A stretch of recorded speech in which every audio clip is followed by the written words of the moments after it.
Lucas, capítulo 4, versículos 31 em diante, o texto diz assim: Então ele desceu a Cafarnaum, cidade da Galileia, e no sábado começou a ensinar o povo. Todos ficavam maravilhados com o seu ensino, porque falava com autoridade. Na sinagoga havia um homem possesso de um demônio, de um espírito imundo. Ele gritou com toda a força: Ah, que queres conosco, Jesus de Nazaré? Vieste para nos destruir? Sei quem tu és, o Santo de Deus. Jesus o repreendeu e disse: Cale-se e saia dele.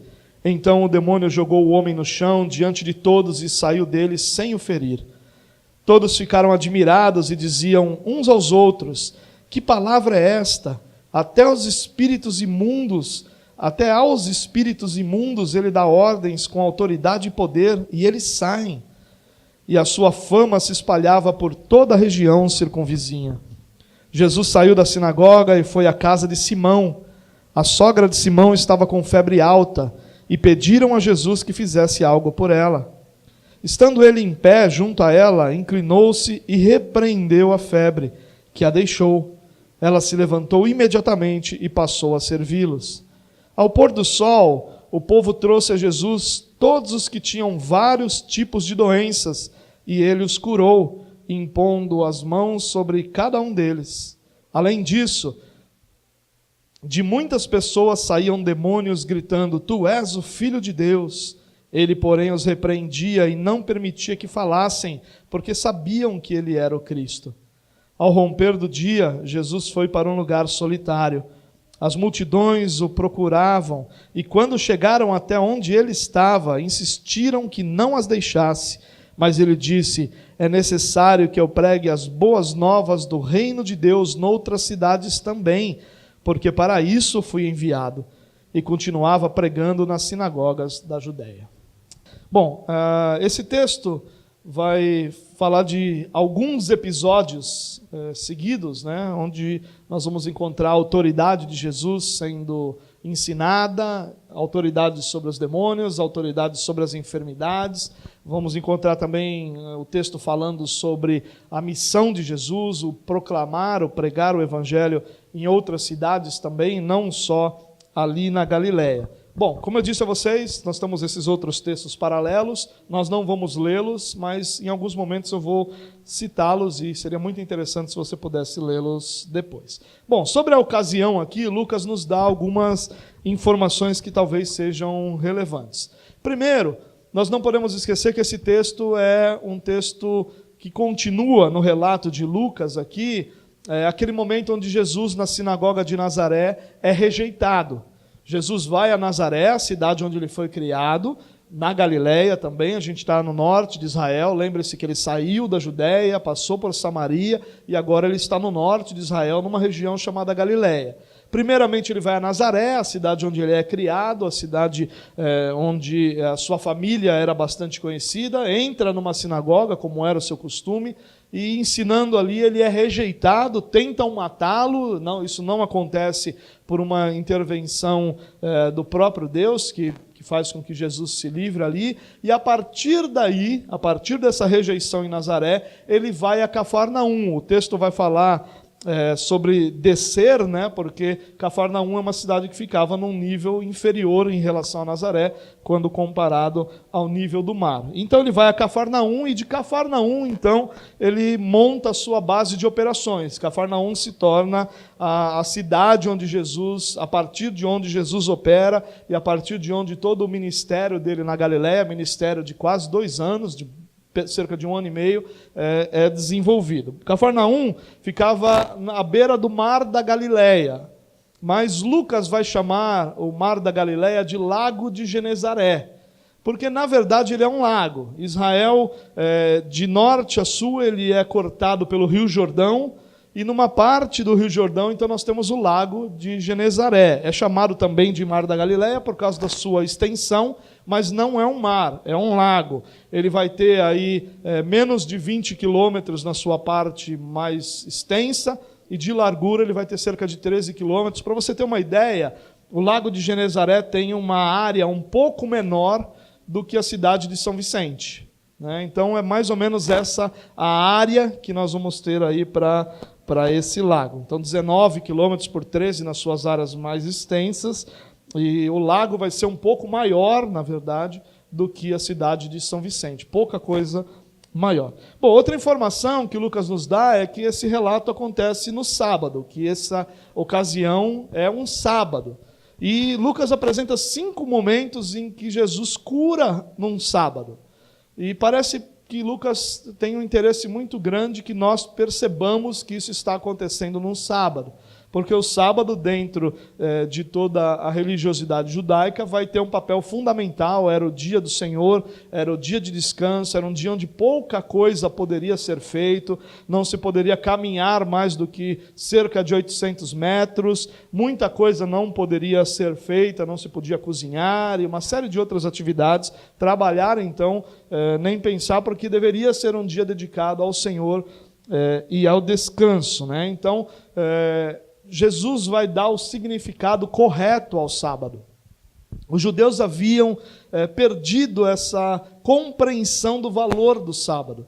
E a ideia de Lucas é mostrar para a gente que Jesus vai não ressignificar o sábado, nem alterar o significado, mas ele vai restaurar o significado original do sábado, que era não um dia onde simplesmente as coisas não poderiam ser feitas, mas um dia onde primariamente nossa ação deveria ser em direção a Deus ser glorificado, né? Então essa é a ideia e é isso que Jesus vai nos ensinar sobre o sábado.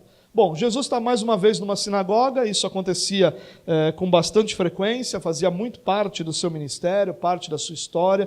Ele usava as sinagogas, que eram os locais de reunião dos judeus, todos os sábados, em alguns outros dias também, para ensinar, para se apresentar e para apresentar o evangelho do reino. E ele fazendo isso, apresentando o evangelho na sinagoga, as boas novas na sinagoga, Lucas vai nos contar que todos ficaram maravilhados. E ele vai usar essa expressão, todos ficaram maravilhados com o seu ensino, e vai dizer que isso é porque ele falava com autoridade, ele falava de forma diferente dos rabinos. Os rabinos, os mestres judeus, eles tinham a seguinte ideia, de nunca dizer nada novo. Eles sempre buscavam apoio daquilo que eles falavam em outros mestres mais antigos, em outros mestres mais históricos. Muito semelhante àquilo que as igrejas reformadas fazem hoje. Nós não estamos em busca de algo novo, mas nós estamos em busca da interpretação correta, histórica, daqueles textos bíblicos. A novidade não é nosso alvo. Nosso alvo é a interpretação correta, e nós encontramos essa interpretação correta ao longo da história nos mestres. Não havia nada de errado nisso, e os rabinos trabalhavam isso de uma forma muito intensa. Mas aqui não é um rabino, aqui é Jesus. E Jesus vem trazendo um ensino que não era novo, apesar de que na cabeça dessas pessoas é algo novo. Porque Jesus não vem citando outros rabinos, Jesus não vem se apoiando as suas ideias na ideia de outros rabinos, não vem apoiando sua interpretação na interpretação de outros rabinos, mas ele vem apresentando a verdade do Evangelho, do qual ele não precisava citar uma fonte, porque ele mesmo era a verdadeira fonte, ele mesmo tinha no Pai a verdadeira fonte. Lá em Marcos, nesse texto paralelo de Marcos, nós vamos encontrar que as pessoas diziam assim, olha, que ensino é esse? É um ensino novo e com autoridade.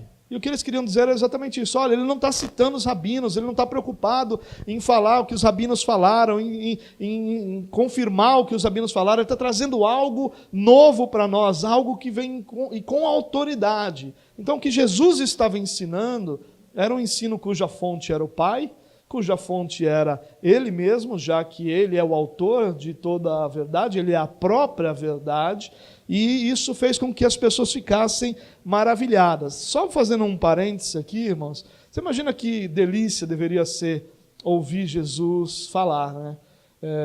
E aí, talvez, né? Porque Jesus ele ia falar com essa autoridade, ia trazer esse ensino verdadeiro do céu, mas o ensino de Jesus, ou a palavra de Jesus, é sempre confrontativa, né? Jesus não tinha como alvo maior alegrar corações, mas ele tinha como alvo maior endireitar veredas, endireitar caminhos, restaurar corações, transformar vidas, né? E isso sempre era feito basicamente através do confronto, mas sempre com um elemento muito presente de amor, de graça, de misericórdia, né? Lá, quando ele fala em Nazaré, o texto nos diz que as pessoas ficaram espantadas com as palavras de graça que saíam dos seus lábios. Então, eu fico imaginando como deveria ser Jesus pregando, né? E certamente deveria ser algo de encantar os corações, de alegrar. Talvez aquela passagem onde Jesus caminha com os discípulos em direção a Emaús, mostre bem, né, quando os discípulos olham um para o outro e eles dizem assim, olha, nosso coração não estava ardendo enquanto ele falava. Talvez esse fosse o maior efeito das palavras de Jesus, claro, para aqueles cujo coração haviam sido voltados para ele, né, e certamente esses corações deveriam arder e as palavras de Jesus deveriam arder. E apesar de não ser Jesus pregando aqui, aliás, nem de longe, né, a nossa expectativa numa pregação, tanto ouvindo quanto pregando, é sempre a de que nosso coração arda diante da palavra de Deus, que nosso coração arda diante das verdades de Deus e que nós sejamos motivados e encantados com aquilo que é o ensino de Jesus. Bom, mas é importante a gente notar aqui o contraste que em Nazaré ele é rejeitado. Sua cidade natal, lá ele é rejeitado, e até ele vai usar o ditado, ou vai usar o dito popular, de que um profeta não tem honra em sua própria terra. E aqui ele está a poucos quilômetros. Cafarnaum não ficava nem a 50 quilômetros de Nazaré, um pouco menos do que isso, 45, 46 quilômetros entre Nazaré e Cafarnaum, uma localidade próxima, apesar dos transportes serem diferentes, mas ali bem próximo, Jesus agora ele não é mais rejeitado, mas ele é recebido. Todos ficam maravilhados, todos ficam encantados. As palavras de Jesus estão caindo em corações que estão desejosos de ouvir o que ele tem para falar. E aí o texto continua, no versículo 33, diz assim, na sinagoga havia um homem possesso de um demônio, de um espírito imundo. Ele gritou com toda a força, que queres conosco, Jesus de Nazaré? Vieste para nos destruir? Sei quem tu és, o Santo de Deus. Imagine a cena, né? Você está na sinagoga, você está na igreja, achando que ali está cheio de Jesus, só tem Deus ali, e de repente cai um camarada endemoniado. A Bíblia fala que ele estava possesso de um espírito imundo. Nós não temos em nenhum lugar das Escrituras o que significa esse espírito imundo. Nós podemos inferir que talvez ele fosse imundo moralmente, que talvez fosse um espírito que o conduzisse a uma imundície física, ou mais provavelmente os dois, e talvez por isso que seja relatado como espírito imundo. Bom, as Escrituras vão apresentar pouquíssimos relatos de possessão demoníaca antes ou depois do ministério de Jesus. Mas durante o ministério de Jesus nós vamos encontrar muitos relatos de possessão e de libertação demoníaca. Antes e depois existem, mas a quantidade, quando comparada com o tempo do ministério de Jesus, é infinitamente menor. E isso tem uma razão, a razão de que o próprio apóstolo João, por exemplo, vai dizer que Jesus veio para destruir as obras do diabo. E ali o que Jesus está fazendo é exatamente esse enfrentamento das obras do diabo, esse enfrentamento daquilo que o diabo vinha fazendo livremente, ou seja, há ali Jesus vindo para realmente destruir as obras, e isso se manifesta em cada uma das ações de Jesus. E aí o demônio declara, ele faz uma pergunta, né? Na verdade a construção dessa frase é aquele tipo de pergunta que é uma afirmação ao mesmo tempo. Sabe quando a pessoa chega no lugar e você pergunta para ela assim, chegou? Você está perguntando, mas ao mesmo tempo aquilo é uma afirmação. A construção é mais ou menos essa. Claro que você não precisa, e Jesus não precisava também ser mal educado como você é, dizendo, não, ainda não cheguei, estou lá.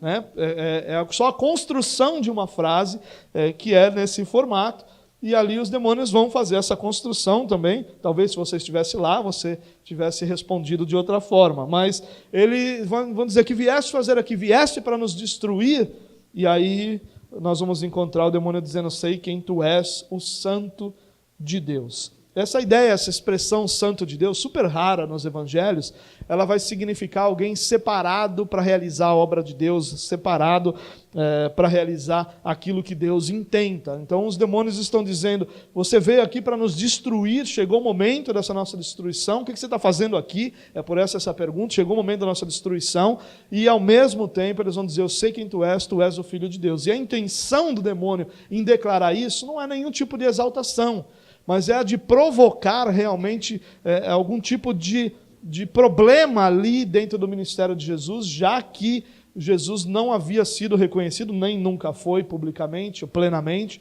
como o Messias de Israel.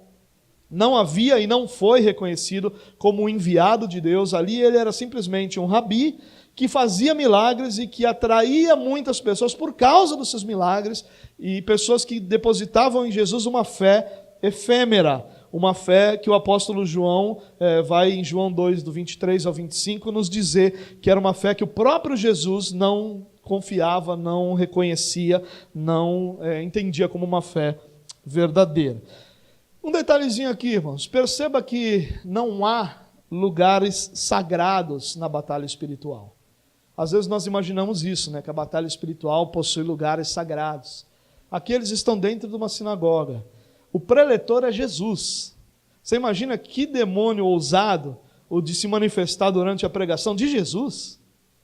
Né? Nós não podemos criar em torno da batalha espiritual esse misticismo que normalmente há, de como se existisse alguma realidade que contribuísse para a batalha espiritual, porque não há.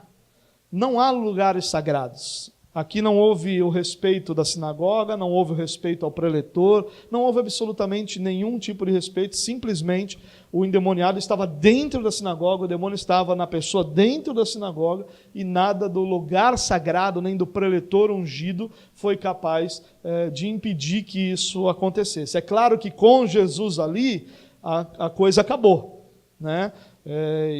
Mas o lugar sagrado não existiu nenhum tipo de mística em torno, ou não deve existir nenhum tipo de mística em torno do lugar, porque não existem lugares sagrados na batalha espiritual.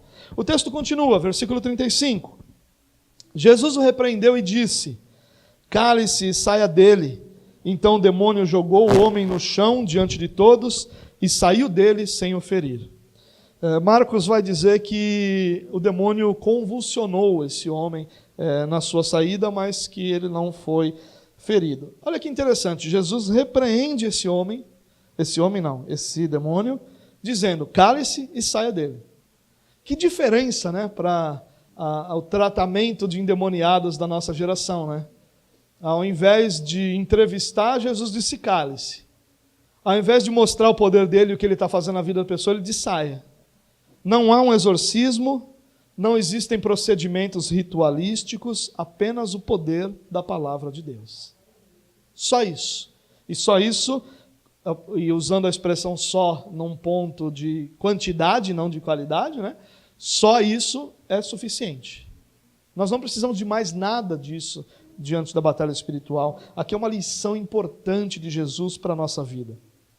Na época de Jesus era muito comum o exorcismo, aquela espécie de ritual ou de ação que visava expulsar os demônios através de algum tipo de ritual. E era muito comum isso. E Jesus, ao fazer isso, ao dizer cale-se, saia dele, Jesus está, me permitam essa palavra mais moderna, Jesus está se descolando desse movimento de exorcismo. Ele está dizendo, olha, eu não tenho nada a ver com esse grupo aí. Nada a ver.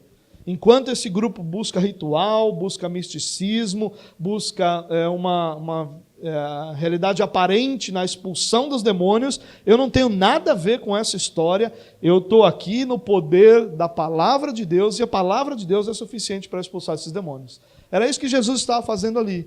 E essa talvez seja uma grande lição para nós, a de conseguirmos ou de lutarmos para abandonar todo esse misticismo que é construído em torno da batalha espiritual e confiar exclusivamente que a palavra de Deus é suficiente para a libertação de qualquer pessoa.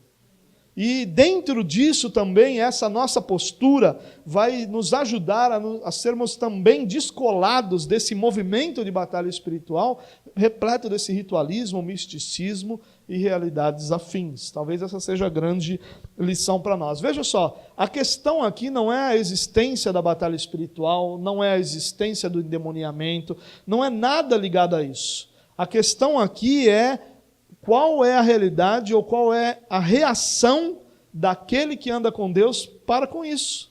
Ninguém está questionando a existência da batalha espiritual, o poder dos demônios ou a realidade do endemoniamento. Ninguém está questionando isso. Nós estamos questionando a forma de lidar com isso. Porque aqui nós aprendemos de Jesus que a forma de lidar com isso é com uma autoridade que vem do próprio Deus. Com a palavra que vem do próprio Deus. Jesus simplesmente diz, saia, cale-se e saia dele. E é isso que aconteceu. Sem mais nenhuma outra entrevista, sem dar endereço, sem dizer por que entrou, sem dizer o que estava fazendo, sem mudar a voz, vou lá, uma voz meio assim. Nada disso. Simplesmente ele o larga e vai embora. E é nisso que nós precisamos confiar. Cada vez, escute o que eu vou lhe dizer com carinho, a cada vez que nós somos místicos ou ritualísticos em alguma coisa que a Bíblia não ensina, nós estamos negando a verdadeira realidade da libertação. Cada vez que nós somos místicos em algo, nós estamos declarando com as nossas ações que Cristo não é suficiente para a libertação de alguém.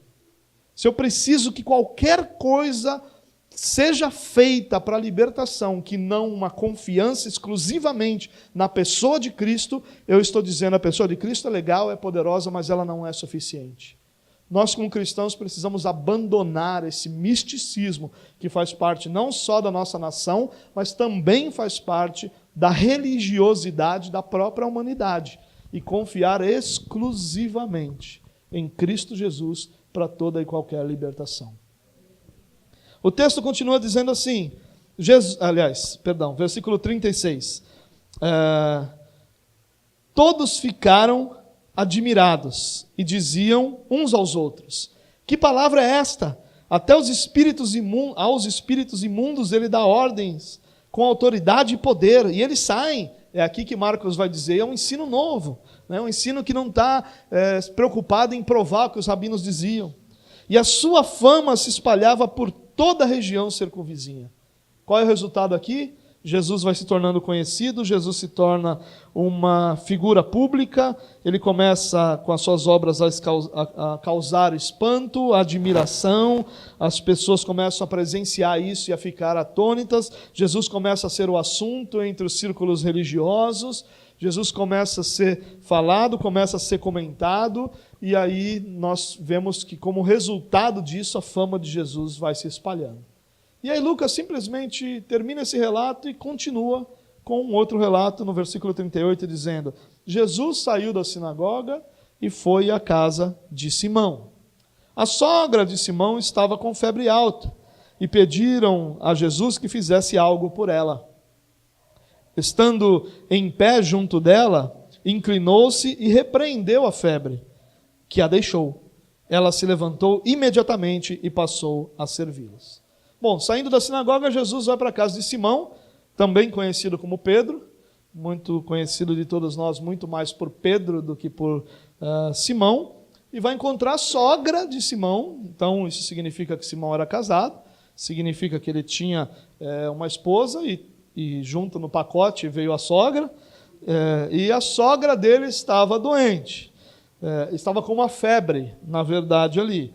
E houveram pedidos que ele fizesse algo por ela. E aí então Jesus vai, traz cura a essa mulher, que imediatamente fica tão bem que se levanta para servi-los. A ideia do se levantar para servi-los é exatamente a ideia de que a cura foi tão completa a ponto de ela poder se levantar e servir ali as visitas que ela tinha na sua casa. O relato de Marcos vai falar que André, Tiago e João estavam juntos. Na verdade, a casa de Simão e do seu irmão, mas nós vamos encontrar também Tiago e João ali juntos, alguns dos seus discípulos. Lucas não cita isso, porque é só no capítulo 5 que ele vai apresentar Jesus chamando os discípulos. Aqui ele não havia apresentado ainda, por isso que não tem. Mateus e Marcos vão falar da sogra de Pedro com febre. Mas Lucas era médico, você lembra que Lucas era médico? Então Lucas vai usar um termo mais técnico, vai dizer, não tão técnico, né, mas vai dizer que ela tinha uma febre alta. E Jesus simplesmente, o relato de Marcos é até interessante, que diz que ele ajuda ela a levantar. Não tem uma palavra mágica, não tem unção com óleo, não tem alguma coisa ali que faça todo mundo ver que está acontecendo uma cura. Ele simplesmente ajuda essa mulher a levantar e ela fica tão bem a ponto de ela servi-los como seus visitantes. A ideia, um detalhe importante aqui, Lucas vai falar que ele repreende a febre. Isso faz muitas pessoas pensar que repreender a febre significa que era um demônio que estava dando essa febre. E por trás disso vai ter toda uma teologia de que o demônio é responsável, os demônios são responsáveis pelas doenças. E o texto não está dizendo isso. O repreender significa aqui o uso da sua autoridade. Quando ele diz, o texto diz que ele está repreendendo a febre, está dizendo que ele se opõe à febre, luta contra essa febre, na verdade, e a febre vai deixar, então, a sogra de Pedro. Não há nenhum indício aqui, nenhuma teologia aqui para que a gente creia que as doenças são provocadas pelos demônios, ao menos nesse texto onde a gente está tratando, a gente não pode inferir essa realidade. No versículo 40, diz assim: ao pôr do sol, o povo trouxe a Jesus todos os que tinham vários tipos de doenças, e ele os curou, impondo as mãos sobre cada um deles. Além disso, de muitas pessoas saíam demônios gritando: Tu és o Filho de Deus. E ele, porém, os repreendia e não permitia que falassem, porque sabiam que ele era o Cristo. Bom, o povo começa a levar os doentes para Jesus ao pôr do sol. Por quê? Você lembra em que dia isso aconteceu? Que dia é esse que essa situação está acontecendo? Um sábado. E o sábado era um dia em que nada podia ser feito, ou pouca coisa podia ser feita. E você não podia carregar no sábado um doente. E aí as pessoas esperaram o pôr do sol para então carregar as pessoas. E é interessante que o texto diz que as pessoas com todo tipo de moléstias, né? Essa palavra é uma palavra até interessante, né? Eram levadas a Jesus. E Jesus os curava. Vários tipos de doença, e ele os curou, impondo as mãos. A religiosidade era tão presente que mesmo diante de Jesus, as pessoas esperaram o pôr do sol para então, sem quebrar a lei, levarem a Jesus essas pessoas. Eles estavam diante do cumprimento da lei e eles não perceberam. Eles estavam diante daquele que veio dar o verdadeiro significado ao sábado, que é Deus ser glorificado. O carregar um doente para que ele encontrasse a cura era um motivo de Deus ser glorificado. Mas eles não conseguiam perceber isso, porque a obediência aparente da lei era mais importante do que o espírito da lei. E isso é algo que nós precisamos nos preocupar, irmãos. Quando a aparência daquilo que nós fazemos é mais importante do que a motivação daquilo que nós fazemos. Quando a motivação de algo que está sendo feito importa menos do que o que as pessoas vão pensar ou do efeito que isso vai ter nas pessoas, nós estamos em sérios problemas, porque a religiosidade está nos alcançando de maneira que nós nem sequer enxergamos Jesus diante de nós. Eles estavam diante do Salvador, do Messias, do Redentor, do Cristo enviado de Deus, e eles só conseguiam pensar que o sábado não podia carregar um doente. E pior de tudo, é que isso era numa interpretação incorreta do espírito da lei.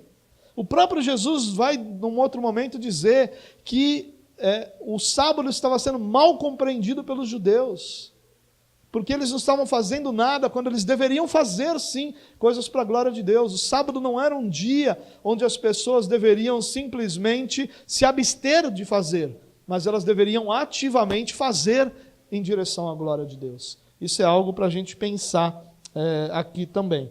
Bom, a questão é que eles levam ao pôr do sol, mas apesar da religiosidade deles, Lucas vai acrescentar um toque misericordioso, como era muito comum de Jesus, ao dizer que ele impunha as mãos sobre cada um E há aqui uma pessoalidade no trato de Jesus com cada pessoa que era levada a ele. Há uma crença popular hoje em dia que fala do impor as mãos como se houvesse algum poder espiritual nesse ato. As pessoas dizem, olha, venham aqui, eu vou impor as mãos sobre você, como se o que Jesus estivesse fazendo aqui era, através do impor as mãos, manifestar o seu poder. E não era isso que Jesus estava fazendo. O que Jesus estava fazendo aqui era mostrando a cada um que havia uma pessoalidade no trato, uma pessoalidade no relacionamento. Jesus não estava curando por atacado, mas sobre cada um deles havia um cuidado individualizado da parte do próprio Jesus. Ele pregava para multidões, mas se dedicava a cada um de forma pessoal.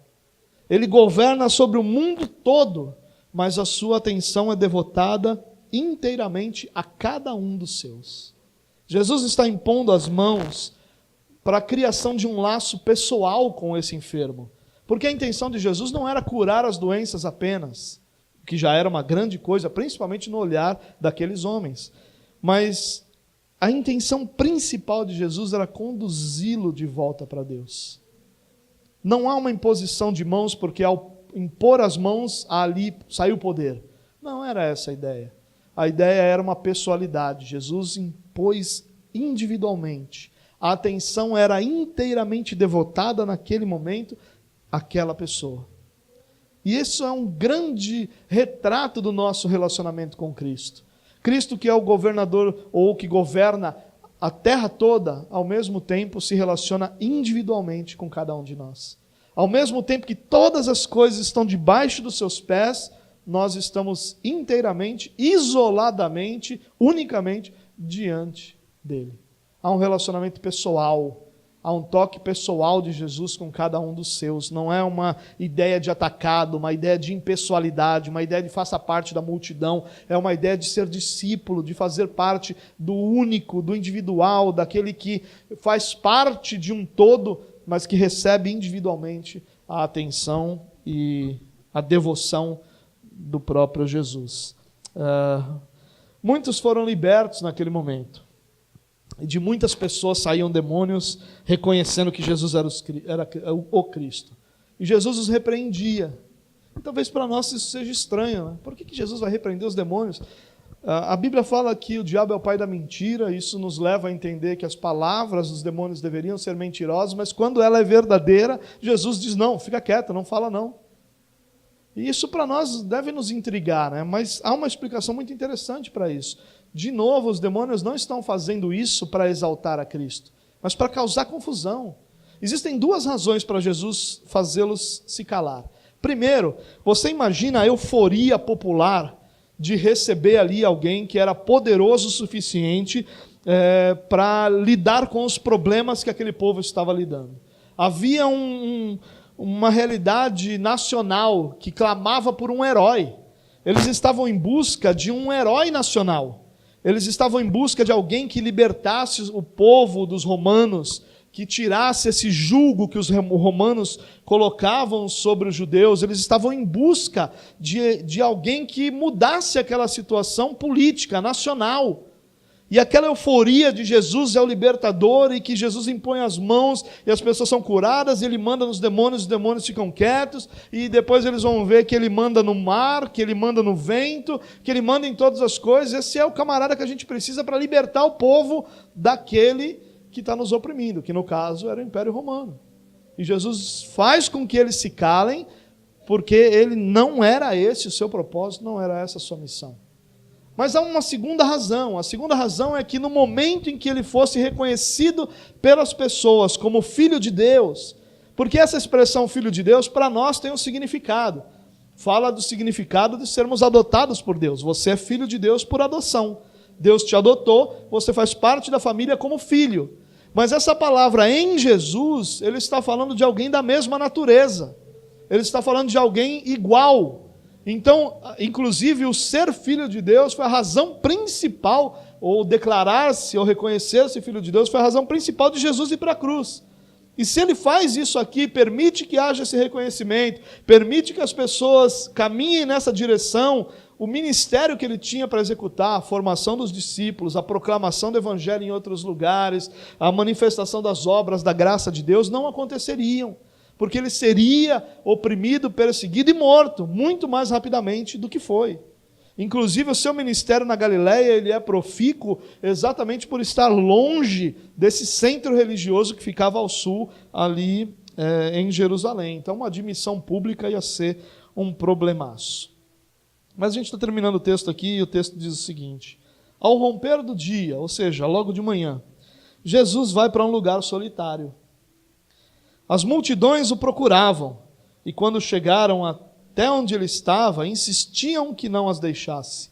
Mas ele disse: é necessário que eu pregue as boas novas do reino de Deus noutras cidades também, porque para isso fui enviado.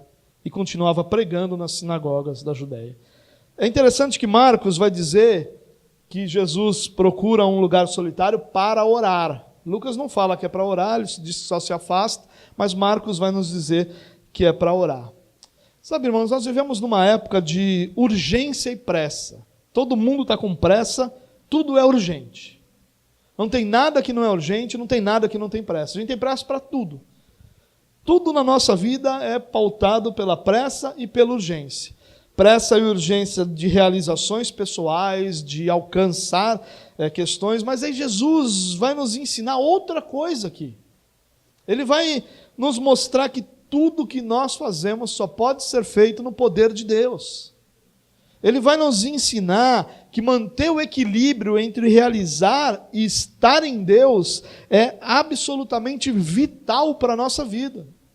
A única chance que a gente tem de não nos perdermos no meio das realizações da nossa vida é que nós consigamos manter o equilíbrio entre o realizar, entre a nossa prece, a nossa urgência e o estar em Deus, ou o estar com Deus.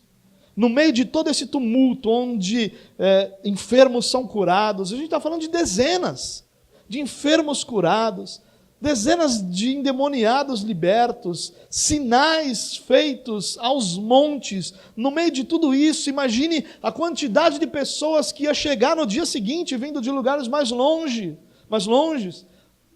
existe isso, de outros lugares mais distantes. E aí, de repente, você vai encontrar Jesus que logo de manhã cedo, ao invés de esperar os peregrinos que talvez já estivessem em viagem, sabe o que ele faz?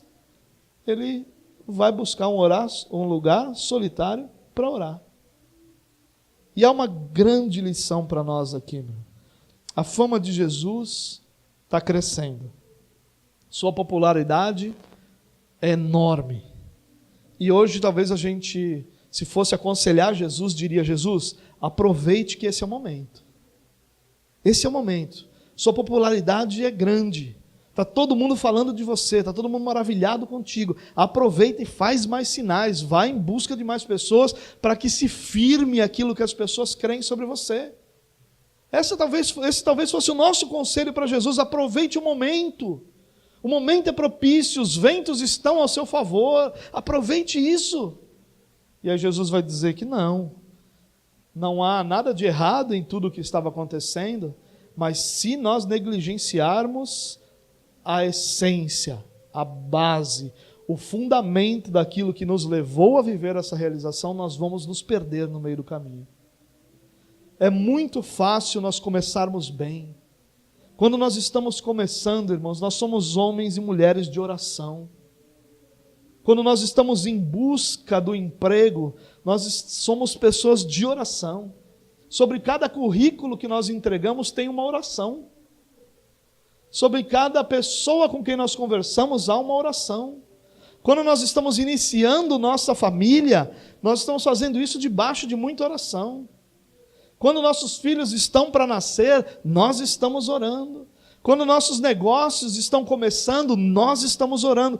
Todo início é sempre regado de oração, de confiança no Senhor. Quando os nossos planos começam a ser sonhados, traçados, planejados, nós começamos isso sempre debaixo de oração. Mas muitas vezes nós somos engolidos pelas próprias realizações que nós oramos tanto para alcançar. E essas realizações que deveriam ser o troféu da glória de Deus sobre nós, o troféu do amor de Deus sobre nós, a parte visível de como Deus foi gracioso e bondoso para conosco, muitas vezes é a razão do nosso afastamento de Deus. Porque nós começamos a imaginar que agora já não precisa mais de tanta oração. Agora eu não preciso de uma oração sobre cada currículo, porque eu já estou empregado. Agora eu não preciso mais de oração pedindo clientes, porque agora eu estou conseguindo rejeitá-los. Ou estou precisando rejeitá-los. Agora eu não preciso mais de oração sobre a minha família, porque agora ela já está estabelecida. Agora a gente já até engordou um pouquinho, agora o sofá já até se amoldou a gente. Não precisa mais orar tanto, né? Agora não tem mais jeito. Do jeito que a gente está, não encontra outro. Vai ficar assim mesmo. Agora talvez a gente já não precise mais orar tanto pelos nossos filhos, porque aquele sonho de ter já se realizou, eles já estão lá conosco, eles já fazem parte da nossa vida. Agora Deus vai cuidar do resto e a gente vai se perdendo nisso. E aquilo que um dia foi importante, porque nós críamos que dependíamos da graça de Deus, hoje já não é mais tão importante, porque a gente já sabe fazer o que tem que ser feito. É exatamente isso que Paulo fala quando ele trata com os Gálatas. Oh, Gálatas insensatos! Quem foi que ludibriou vocês a ponto de vocês começarem pela graça de Deus e quererem terminar pelas suas próprias forças, pela obediência da lei?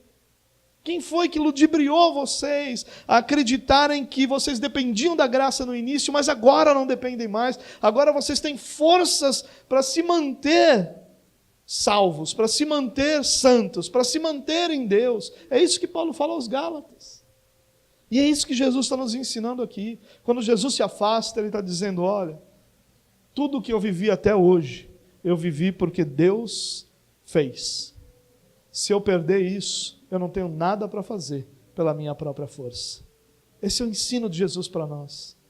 Esse é o ensino que, quando nós precisamos, se nós precisamos de oração no início, muito mais oração nós precisamos durante o processo. É interessante, Martinho Lutero dizia que ele lutava para orar um determinado tempo todos os dias, exceto aqueles dias em que ele estava muito atarefado, porque nesses dias ele orava o dobro do tempo que ele orava normalmente.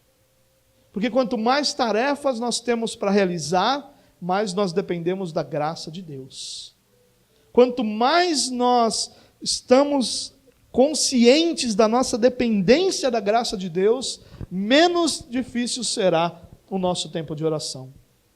Mas quando nós vamos nos perdendo nisso, a gente quer aproveitar o momento, e agora eu quero trabalhar mais, e agora eu quero fazer mais, e agora eu quero investir mais, e agora eu quero gastar mais tempo com a família, eu quero todas essas coisas que são boas por si só, mas que quando desequilibram a nossa realidade espiritual, se tornam um problema, ao invés de serem o benefício que Deus gerou em nossa vida. Você compreende isso? Se Jesus não se separa, ou não separa esse tempo para orar, ali, é claro que nós não vamos encontrar isso na pessoa de Jesus, mas em qualquer um de nós que numa situação como essa não vai buscar em Deus a nossa força, nós estaremos fadados a sermos enganados pelas circunstâncias que nós vemos. Aquele momento que talvez todos nós disséssemos, você precisa aproveitar o momento, Jesus diz, não.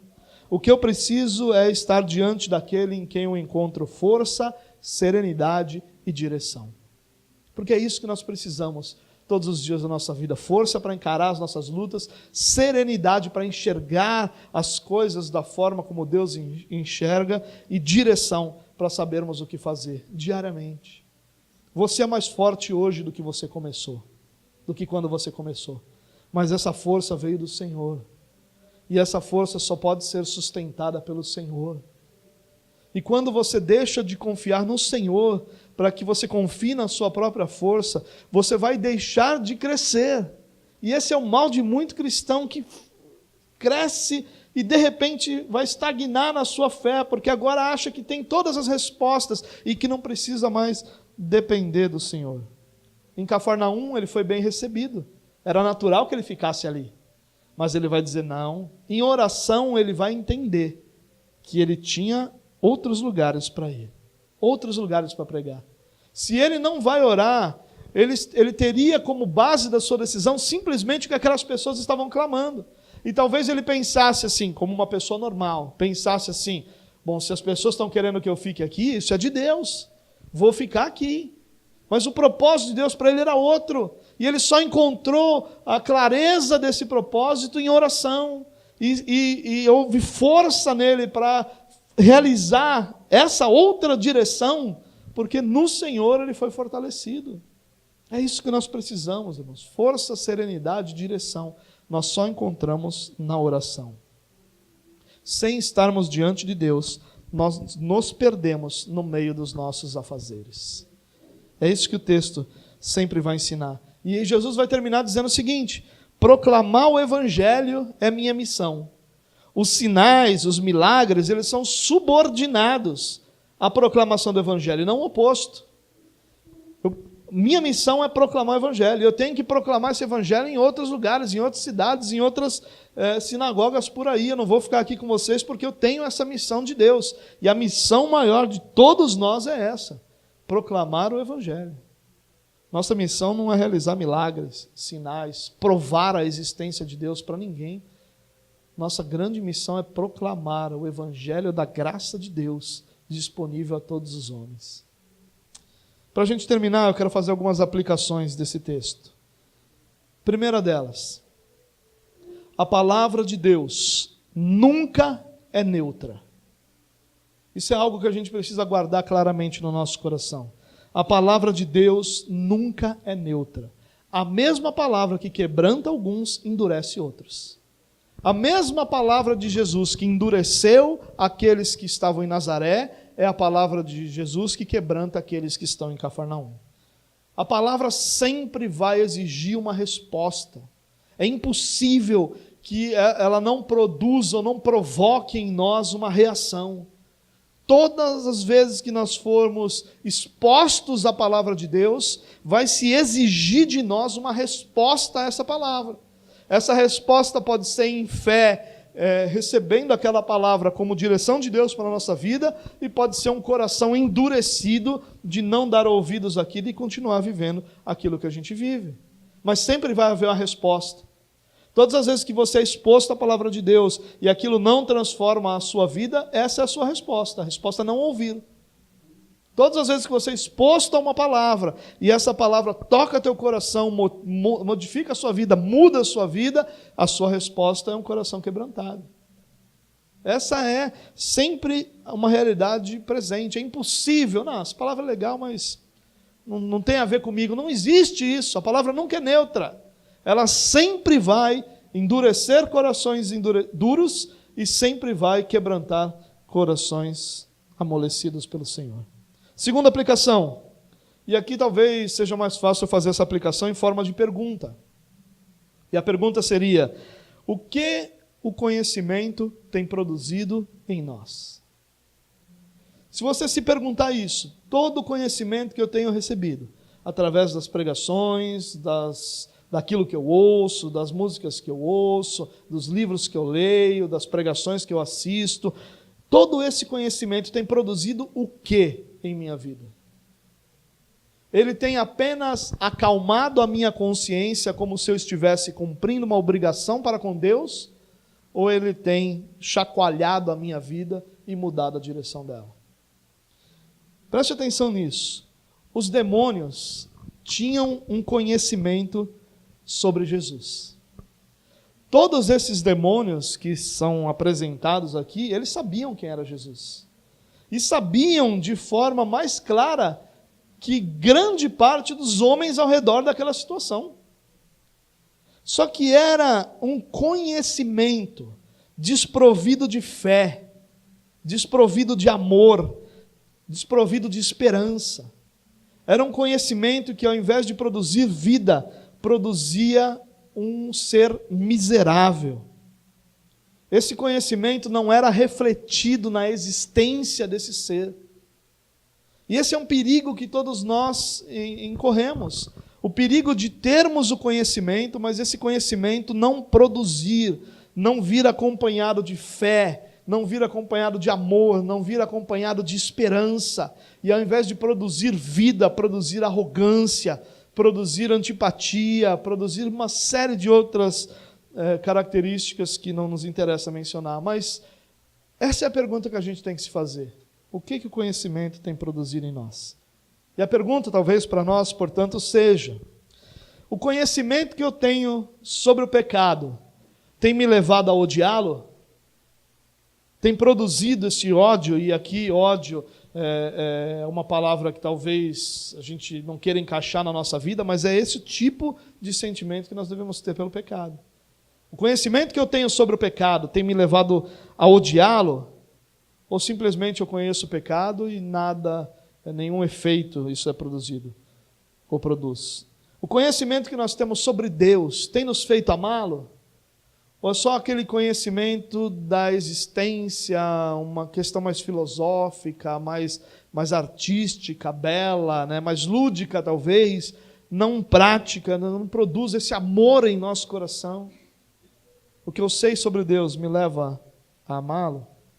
Talvez a pergunta para nós seja: o conhecimento que nós temos da vontade de Deus tem nos motivado ao esforço para a obediência?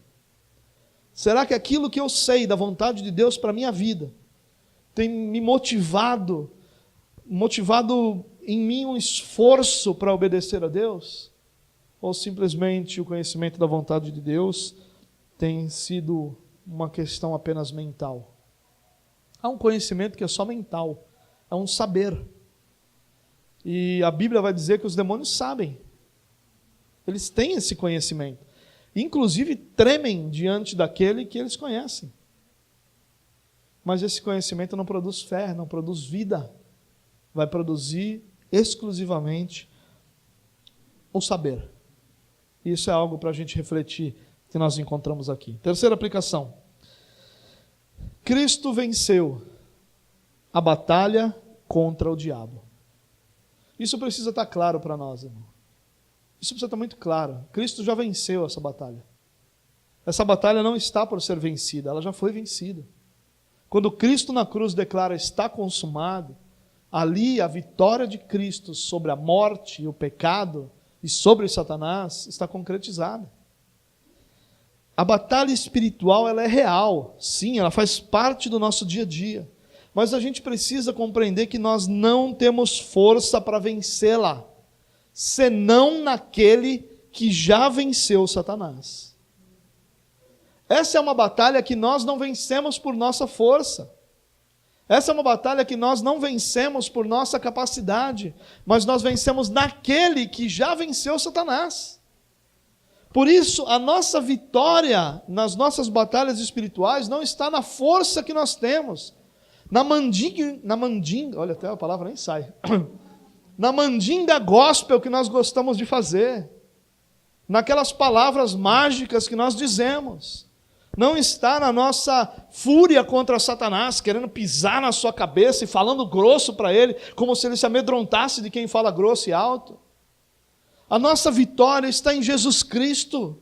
É na nossa dependência dele, na nossa submissão a ele, na nossa fé na pessoa de Jesus Cristo, que toda a batalha espiritual que nós enfrentamos é vencida. A nossa vitória está naquele que venceu. Está no Cordeiro que venceu o pecado e a morte, que fez de Satanás vergonha pública e que nos tornou filhos de Deus, guardados na sombra da cruz. Essa é a nossa vitória.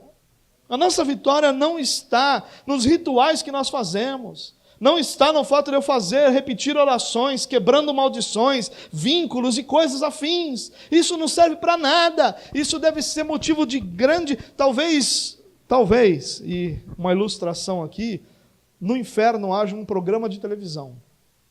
E lá talvez passe esse programa onde os crentes querem vencer por sua própria força as suas batalhas espirituais. E esse talvez seja lá o programa de maior audiência e talvez o rótulo desse programa seja comédia. Porque é isso que é um cristão querendo vencer suas batalhas espirituais sozinhos. Claro que nada disso que eu disse acontece. É só uma forma de ilustrar. Bem pobre, por sinal. Mas uma forma de ilustrar. Todas as vezes que nós queremos vencer por nossa própria força, tudo que nós conseguimos ser é motivo de riso no mundo espiritual. Porque ou nós fazemos parte da vitória do Cordeiro, ou nossa confiança Nossa fé está no Cordeiro que venceu, que morreu e que ressuscitou, e que está à destra do Pai, e que voltará para governar sobre todas as coisas, ou nós não venceremos nossas batalhas espirituais. E uma das grandes razões porque nós cristãos caímos tanto em alguns certos e únicos pecados é exatamente porque nossa força muitas vezes está em nós mesmos. Nossa confiança não está no Senhor em muitas das nossas lutas. Confiar no Senhor, confiar em Sua palavra, nos submetermos a Ele e a Sua palavra, é a única forma de nós vencermos as batalhas espirituais da nossa vida. Nós as podemos vencer na confiança daquele que já venceu.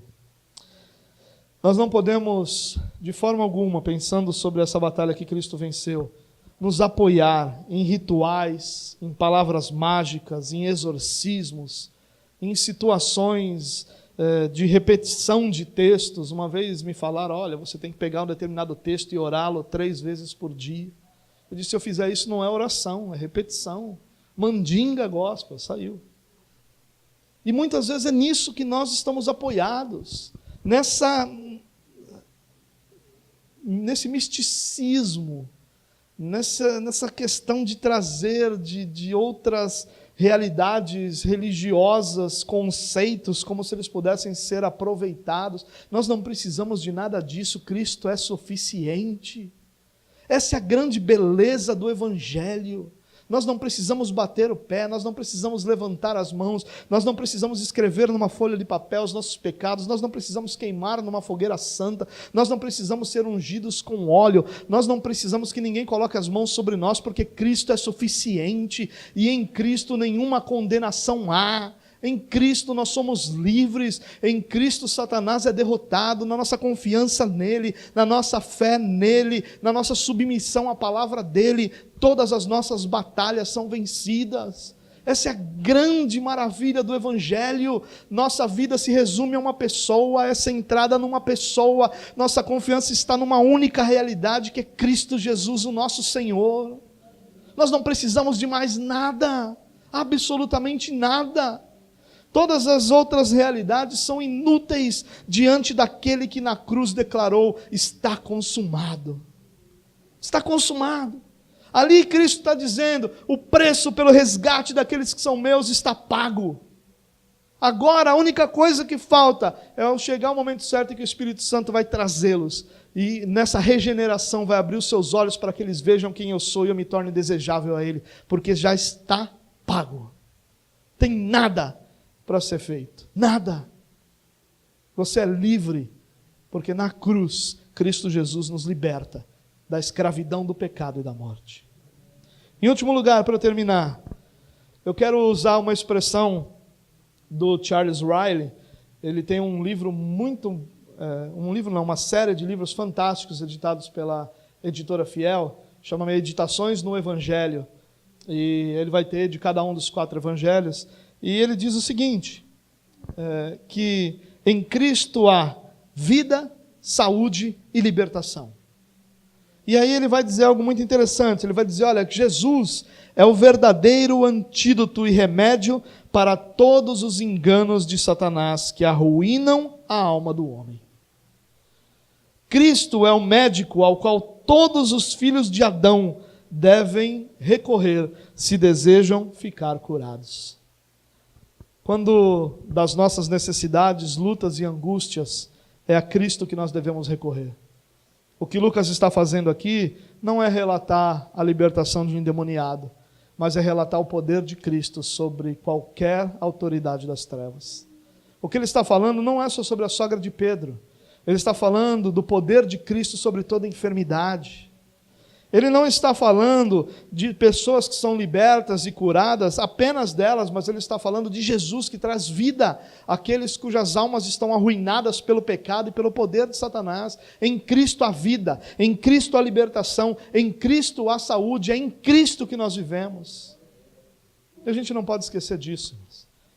Cristo é o médico ao qual todos os filhos de Adão devem recorrer se desejam ficar curados. E seja qual for a nossa enfermidade, seja uma enfermidade em nossa alma, em nosso corpo, nós devemos recorrer a Cristo. que é o médico dos médicos.